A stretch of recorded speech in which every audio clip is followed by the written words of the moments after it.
সুপ্রিয় শিক্ষার্থীরা, আজকে আমরা good and bad character in taxonomy সম্পর্কে আলোচনা করব। আমাদের এই আলোচ্য বিষয়টা ট্যাক্সোনমিতে খুব গুরুত্বপূর্ণ একটা বিষয়। তো এইখানে ভালো এবং মন্দ বৈশিষ্ট্য, বিশেষ করে উদ্ভিদের শ্রেণীবিন্যাস করার সময় আমরা এখানে একটা ছবি দেখতে পাচ্ছি, লিমনোফাইলা হেটেরোফাইলা। এই লিমনোফাইলা হেটেরোফাইলা উদ্ভিদের মধ্যে আমরা দেখতে পাচ্ছি যে পানির নিচের যে পাতাগুলা, সেই পাতাগুলা চিকন চিকন বা সরু, অপরদিকে উপরের দিকে যে পাতাগুলা সেগুলো হচ্ছে প্রশস্ত। অর্থাৎ এখানে দুই ধরনের পাতা। যখন এই গাছটা পানির নিচে জন্মায় তখন এই পাতাগুলা সব সরু হয়ে যায়, আবার এটার গাছের কিছু অংশ যখন পানির উপরে থাকে বা পুরা গাছটাই যখন পানির উপরে থাকে তখন দেখা যায় যে এই পাতাগুলা প্রশস্ত হয়ে যাচ্ছে। এটা মূলত ওখানকার পরিবেশে যে অভিযোজন করতে হয় সেই অভিযোজনীয় বৈশিষ্ট্যের কারণে এই ঘটনাটা ঘটে। এখন আমরা এই গুড ক্যারেক্টার ব্যাড ক্যারেক্টার কিভাবে চিনবো বা ভালো বৈশিষ্ট্য কোনগুলা উদ্ভিদের এবং মন্দ বৈশিষ্ট্য শ্রেণীবিন্যাসের ক্ষেত্রে।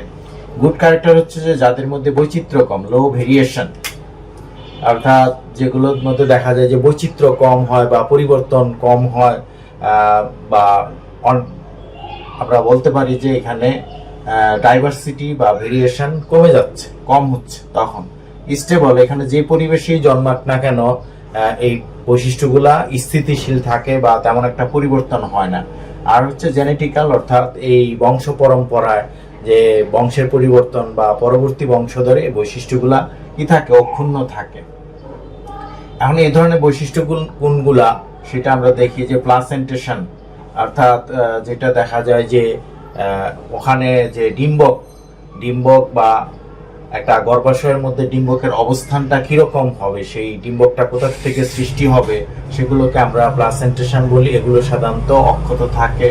নাম্বার অফ কোটিলিডন বা বীজপত্রের সংখ্যা সাধারণত স্বাভাবিক থাকে, এগুলো পরিবর্তন হয় না। নাম্বার অফ ফ্লোরাল লিভস, ফুলের মধ্যে যে বৃতি পাপড়ির সংখ্যা, এগুলো সাধারণত নির্দিষ্ট থাকে, সেটা আমরা দেখি। সিম্পল অর কম্পাউন্ড লিফ, অর্থাৎ দেখা যায় যে উদ্ভিদে একক পাতা থাকে সেখানে একটাই পাতা থাকে, আবার যেখানে দেখা যায় যে অনেকগুলা পত্র ফলক থাকে একসাথে সেটাকে আমরা কম্পাউন্ড লিফ বলে থাকি। এই ধরনের বৈশিষ্ট্যগুলো সাধারণত স্থিতিশীল থাকে। পজিশন অফ ওভারি, অর্থাৎ গর্ভাশয়ের অবস্থানটা কি, এটা বৃতি পাপড়ির উপরে অবস্থান করে না বৃতি পাপড়ির নিচে অবস্থান করে। বৃতি পাপড়ির নিচে হলে সেটাকে আমরা অধগর্ভ গর্ভাশয় বলি, আবার গর্ভাশয়টা যদি বৃতি পাপড়ির উপরে অবস্থান করে তাহলে সেটাকে আমরা অধিগর্ভ গর্ভাশয় বা সুপেরিয়র ওভারি বলে থাকি। ব্যাড ক্যারেক্টার কোনগুলা? ব্যাড ক্যারেক্টার হচ্ছে যেগুলার ক্ষেত্রে দেখা যায় যে হাই ভেরিয়েশন, অর্থাৎ বৈচিত্র্য অনেক বেশি হয়, যে এগুলো পরিবর্তনশীল, পরিবেশের সাথে সাথেই এগুলোর বৈশিষ্ট্য পরিবর্তন হয়। যেমন লিফ শেপ, পাতার যে আকারটা, এখানে আমরা পাতার আকারটা দেখতে পাচ্ছি যে পাতার আকারগুলো এখানে চিকন বা সরু সরু, কিন্তু পানির উপরে যে পাতার বৈশিষ্ট্য সেগুলো আমরা দেখতে পাচ্ছি যে এখানে প্রশস্ত পাতা তৈরি হচ্ছে।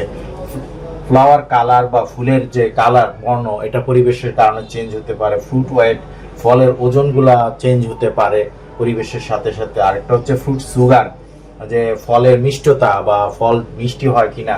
তাহলে এই বৈশিষ্ট্যগুলা দেখা যায় যে একই পরিবেশে জন্মানোর কারণে সেগুলোর বৈশিষ্ট্যের মধ্যে পরিবর্তন আসতে পারে। এই ছিল মোটামুটি আমাদের আজকের আলোচনা, যে গুড ক্যারেক্টার এবং ব্যাড ক্যারেক্টারের মধ্যে আমরা কিভাবে পার্থক্য তৈরি করতে পারি বা বুঝতে পারি।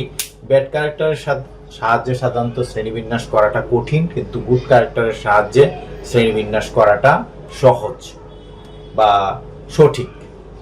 আজকের মতো এখানেই শেষ করছি। আল্লাহ হাফেজ।